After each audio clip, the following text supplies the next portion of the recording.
مخ ته ځو د خیره سکنج.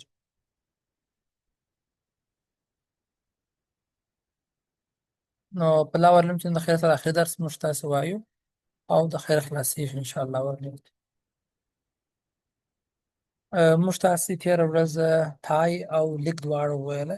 په تای کې مو پیمر اډو کومه خبرې وکړلې هغه مکمل ویلې، او په لیک کې موږ تاسو په بیا او په لامن خبرې وکړلې هغه مو خلاص کړي. نن د خیر موږ تاسو فوټ یا په شاله خیر سره وایو. څه کې موږ تاسو برخې لرو. ښه چې د خبر د بجلی څخه نیولې بیا د ګوتی تر سره پورې تا په شاله صحیح دی. لکه موږ تاسو چې په مانس یا په لاس کې موږ تاسو ځینې برخې موږ تاسو ویل په لاس مانس کې چې ورې موږ تاسو ویل چې کارپل و میټا کارپل و او پرنجیز و. دلته بیا تارسس دی ان د لاس په بند کې کارپس و د پښې بند کې د بجلی کې بند کې چې هغه تارسس اډوکي دي چې تقریبا اوه هډوکي دي باس پر کوو د خیر سره. بل میټا تارسس دی دا به د لاس د پنجې اډوکي دي په لاس چې و په لاس کې موږ تاسو ویلو میټا کارپل و دلته میټا تارسلس دی د پښې د پنجې اډوکي دي. او بل اخره پلنجیز یا ګوتې دي چې د عین د لاس پر رقم دي. نو و تارسس اډوکي دي، پنځه میټا تارسل دي، او پاتې څو سوارلس چې دي هغه پلنجیز دي. ټوله څو کېږي؟ ټوله د یویشت په ویشت اډوکي تقریبا کېږي ټوله. نو ښه بله مهمه خبره چې د پښې دغه برخې وظیفه څه ده. موږ وایو چې لا ورلیم چې دی د وجود ټوله برخې وزن تحملوي، نه ټرنک وزنګر تحملوي. نو دا وزن چې لاندې لاندې راځي بالاخره پښې ته راځي. نو د چې دی د وجود د وزن سپورټ کوي پښه، دا مهمه خبره ده شابوس. او بل کوم وخت چې موږ تاسو تک کوو تک دغه مخ ته تک د پاره دغه د محصول د پاره زمينه برابرې صحیح دي. او بل د پښه چې د خپل ډېر برخې لري د پښې ان درې برخې هډوکي لري تارسس و میټا تارسس و او پلنجیز و. نو په دې خاطر باندې کوم وخت چې موږ تاسې په داسې مځکه باندې روان یو چې هغه نه همواره مځکه وي نو د هغه د پښه چې په څو سیګمنټونو ویشل شوې ده برخو ویشل شوې ده د دې حکمت یا برکت دا دی تر څو موږ تاسې وجود د هرې برخې سره ځان عیار کې برابر چې کوم مثال چیرې نه همواره مځکه وي دغه د پښې چې مثال دونه ډېر هډوکي لري دونه ډېر برخې لري دا دغه د نه همواره سطحې سره ځان تشکي عیاروي راته بدن ته عیاروي. نو ځکه هډوکي ډېر دي.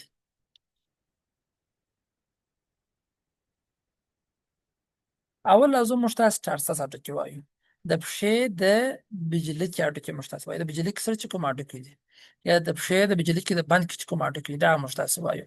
دا هډوکي وایي د پښې پوسټیریر هاف جوړي ان دغه د پښې شاته نیمایي برخه جوړي صحیح سو چې تقریبا څو هډوکي دي اوه هډوکي دي چې دې ته ویل کېږي تارسلز ان تارسلز بون. او د وجود کوم وزن چې دی په دغه اوه هډوکي چې پر تحملیږي اول تالس او پر کلکانس باندې تحملیږي دا هغه اول دوه هډوکي دي چې د پښې په بند کې اول موقعیت لري. په هغه کې به وګورو درته ګورئ دا موږ تاسو پښه ده فوټ دی په دې کې موږ تاسو وایو چې درې برخې سته. اول دغه برخه ده ته ویل کېږي تارسلز تارسل هډوکي دي پسې دغه د پښې پنجه ده دغه برخه ده او اخري دغه پلنجیز دی درېیم برخه. دغه تارسلز هډوکي څو وه اوه هډوکي وه دا مو وویله. اوس یې نومانه شان وایو. میټا تارسل چې دي څو دي پنځه د پښې پنجه درښیي او پلنجیز ګوتې څو دي دا څوارلس دي صحیح دي. نو موږ تاسو وایو چې په تارسل اوه هډوکي چې دي په دغو کې دغه دوی چې دي د پښې اوله نیمایي جوړي څه ته ګورئ که موږ تاسو پښه راواخلو په دوو برخو وویشو مثال د خبرې دغه اوله نیمایي برخه څوک جوړوي دا تارسل هډوکي جوړوي دغه اوه هډوکي چې دا ژیړ دی دغه بانجاني دی مثال شین دی زرغون دی او سور دا هډوکي دي صحیح دي.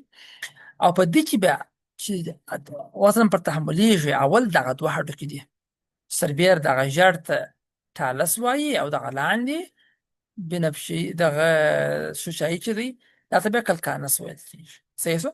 نو اول دغه دوه هډوکي دي تالس او کلکانس دا دوه هډوکي د وجود هغه اول وزن دی تحملوي یا دی هغه هډوکي دي چې اول قرار لري د پښې په دا بجري کې باندې دی اول قرار لري او دغه لوړ ژیړ چې تالس دی هغه هډوکی پرون هم موږ تاسو لږ بحث پر وکړي چې دی د لوړ پښې سره موښ دی د ټیبیا او د فیبولا سره چې کېږي جوینټ جوړوي ورسره موښ دی.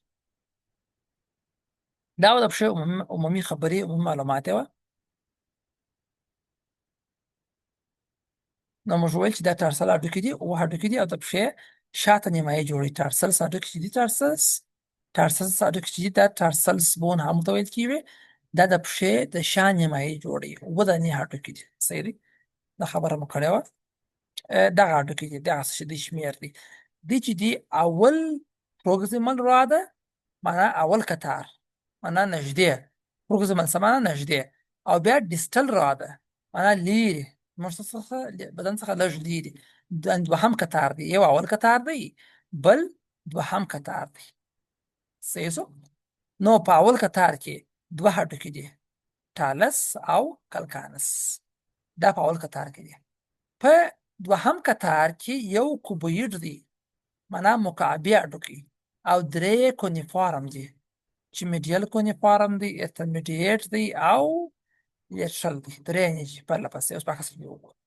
دغه دواړه کتارو ترمنځ یو بل هډوکی شته چې هغه ته نیویکولر هډوکي ویل کېږي.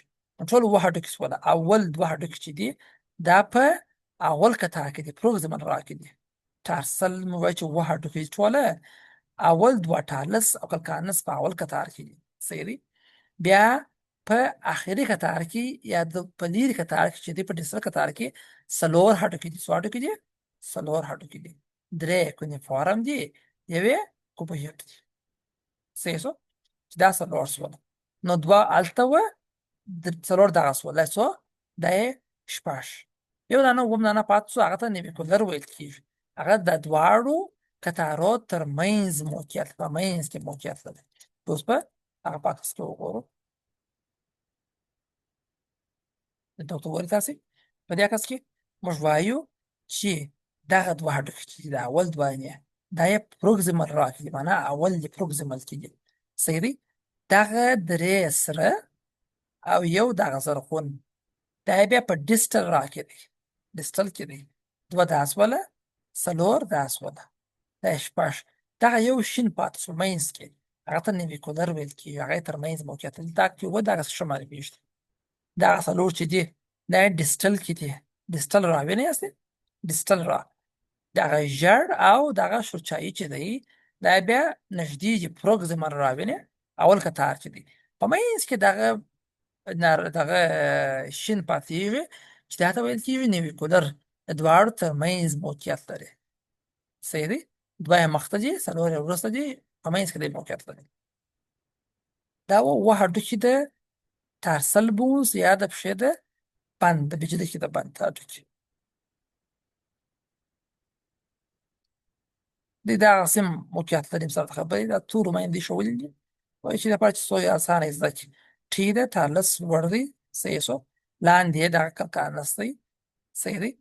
دغه څلور چې دي دی په ډیسټل را کې دي چې درې یې کونیفارم دي، دا یې میډیل دی، دا یې انټرمیډیټ دی، دا یې لیټرل دی. دغه یو کوبویډ دی په لیټرل کې قرار لري، او په منځ کې دغه ان چې دی دا نیویکولر دی. منځ کې ان چې دی نیویکولر قرار لري. نو اول دوه یې پروګزیمل دي، څلور یې ډیسټل دي، یو یې په منځ کې موقعیت لري. پسې موږ تاسې میټاټارسلس وایو.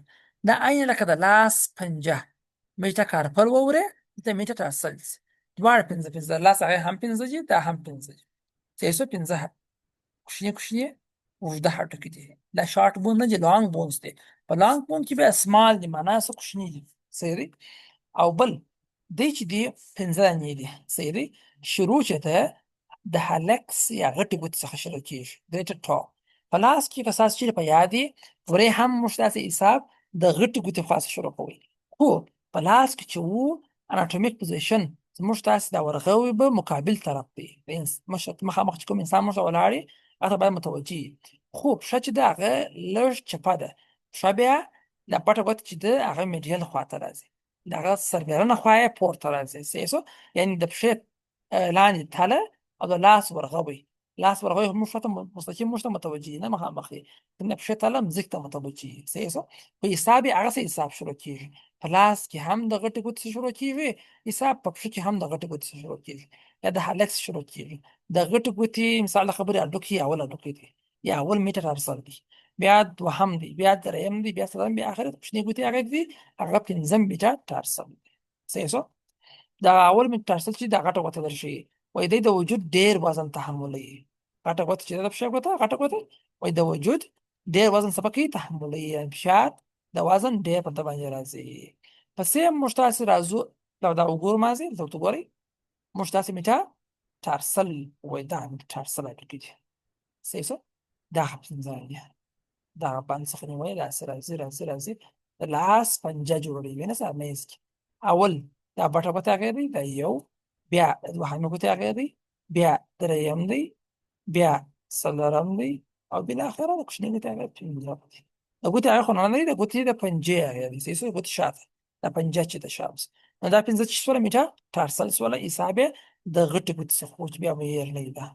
مهمه خبره ده. راځو موږ تاسې فلنجیز یا ګوتې وایو. ګوتې عین د لاس په رقم دي، دا هم په لانګ بون کې راځي. فکر مو یې د لاس او د پښې په هډوکي کې یوازې د بند هډوکي چې دي دغه د لاس د مړوند هډوکي او د پښې د بیجلتي هډوکي دا یوازې چې دي شارټ بون دي، نور ټول اوږده لانګ بونز کې راځي. ګوتې هم په لانګ بونز کې راځي. صحیح شو. ګوتې چې دي سورلس فلنجیز دي، عین د لاسو په رقم موږ تاسې وایو، عین هغه رقم دی. صحیح شو. نسبت و لاسو ته څه چې کوچنۍ دي دا ګوتې. صحیح شو. دې ساختمان چې د ګوتې هغه مثال د خبرې عین د لاسو په رقم د پښې ګوتې لاسو تقریبا سره ورته سره یو رقم دی. بغیر د غټې ګوتې څخه نو ټول په ګوتو کې درې هډوکي دي. یو پروکسیمل یې موږ ته نږدې، بل یې میډیل په منځ کې، او بل ډیسټل موږ څخه لرې. یعنی درې هډوکي ستا په ګوتو کې. صحیح شو. بغیر د غټې ګوتې څخه. په غټې ګوتې کې بیا دوه دانې یوازې پروکسیمل دی او ډیسټل. په نورو کې درې راځي. پروکسیمل اول بند دی، اول بند دی، میډیل یې دوهم بند دی، او ډیسټل یې دریم بند دی. چې څلور ګوتې درې څلور دولس کېږي. او په یوه ګوته کې بیا پټه ګوته کې دوه دانې نو څوارلس پسې موږ وایو چې په ګوتې چې دي هغه څوارلس هم د پښې ده هم د لاسو ده. ځینې محصلین پوښتنه کوي ځینې وخت د پښې دا کوچنۍ ګوته چې ده وایي دا کوچنۍ ده، یو هډوکی بیخي معلومېږي نه، یا هغه درې هډوکي دي. دا چې موږ نه وینو هغه جلا ډېر کوچني دي، درې هډوکي دي. په پښه په لاس دواړو کې عین یو رقم دي، بغیر د بټې ګوتې څخه نور ګرده درې بنده لري. صحیح شو. درته وګورئ داسې دا کس کې دا غټه ګوته ده، دوه بنده لري، یو دغه بند دی پروکسیمل، بل دغه ډیسټل دی. پسې ګوته ده دې کې بیا درې بنده دي، دا یې پروکسیمل دی، دا یې انټرمیډیټ دی، او دا یې هم ډیسټل دی. کوچنۍ ګوتې سره راځي، کوچنۍ ګوتې ته دلته هم درې شي. څه ورته ګورئ دا یې اول. صحیح شو. دا یې پسې میډیل او د اخرې هم ډیسټل. نو دا زموږ تاسې د پښې هډوکي چې اخري ګوتې مو هم څه وویلې، نور انشاءالله دا پښه خلاص شوله. موږ تاسو په پښه کې درې آرکه یا قوس درلود، که څه هم دا په عضلاتو کې باید وویل سي، خو د یادوري به ځینې وکړو. آرکس آف د فوت، د پښې قوسونه موږ تاسې وایو. دلته درې قوسه شته. څو قوسه شته؟ درې قوسونه شته. قوس داسې دا کس ته وګورئ دغسې قوسونه دي د پښې. یعنې پښې چې ته کښېږدې داسې پښه لږ منځ یې لږ پورته صحیح دي. چې دا قوسونه ولې رامنځته کېږي؟ دا قوسونه چې دي دا درې قوسونه دي چې یو یې میډیل دی، اونسي وجود ته نږدې، بل یې لټرل دی، او بل یې هم ټرانسورس دی. دې چې رامنځته کېږي دا خپله دغه ټارسل هډوکي چې وه، دا د پښې د بنده اووه هډوکي چې وه، چې ټالس و، کنکانس و، نیمیکولر و، دریکونیفارم یو کوبویډ و. دا هډوکو د شتون له کبله، او بل دلته د عضلاتو لیګامنټونه دي، او بل د عضلاتو ټنډنونه دي. صحیح شو. لیګامنټس او ټنډنس دا او ټارسل هډوکي دغه په ګډه سره دا قوسونه څه پکې رامنځته کوي، په هغه کې مهم رول لري چې دا په تګ کې هم ډېره همکاري کوي. نور دا کویز دی، ځان سره وګورئ، حل یې کوئ. سوالونه چې دا ځان سره ګرده وګورئ. د سوالو څخه راوروسته دلته تاسې فلش کارډ سره دا سره ډېر همکاري کوي چې تاسو په لنډ ډول سره د شیانو نومونه زده کوئ. دا چې دوی اول د وار عکس یي، بیا وروسته جوابونه یې پسې. صحیح شو. اول جوابونو ته مه راځئ، اول د عکس وګورئ، اول خپله لاورلین په وارې ګډ تکرار کړئ، بیا راسئ د عکسو ته په عکسو کې چې د هر نمبر نوشته یي هغه ته د هغه نمبر نوم ووایاست. صحیح دی. دا چې شی موږ ته مثال دي. ستا په فکر کې د مثال د خورس ګوره، زه وایم مثال د خبرې څلورم نمبر، دا زه وایم چې دا څه شی دا په یوم هډوکي انټیریر سوپیریر الیاک سپاین راشي ماته. صحیح شو؟ ان زه نمبرونو ته ګورم، موقعیت ته ګورم، ورته لیکم مثال د خبرې ټوله تر لس پورې ګرد نمبرونه ولیکئ چې هغه څه په دماغ کې راځي. صحیح شو؟ بیا راسئ عکسو ته یې راسئ، هغه نومان ته یې راسئ چې تاسو په عکس کې څو نومان صحیح کړي دي، څو نومان مو غلط کړي دي. چې صحیح کړي مو هغه مو صحیح کړي دي، چې غلط دي هغه به تکرار کوو. دغه رقم عکسونه چې مثال د خبرې ټوله هغه دغه رقم پکې شته. کدا یې څه دانه معنا بلا بودی یا کمې پکې مشکل نشته، ټول جوابونه ستا پکې وي. ګورئ زده یې کړئ. دا کورنۍ کار مو دی، سبا تخیر دا کورنۍ کار ټوله وکړئ. نو دا اوس موږ تاسې لا ورکړل وخت انشاءالله لرو. زموږ تاسې به اګزیل سپلیټ هم د خیره شروع کوو.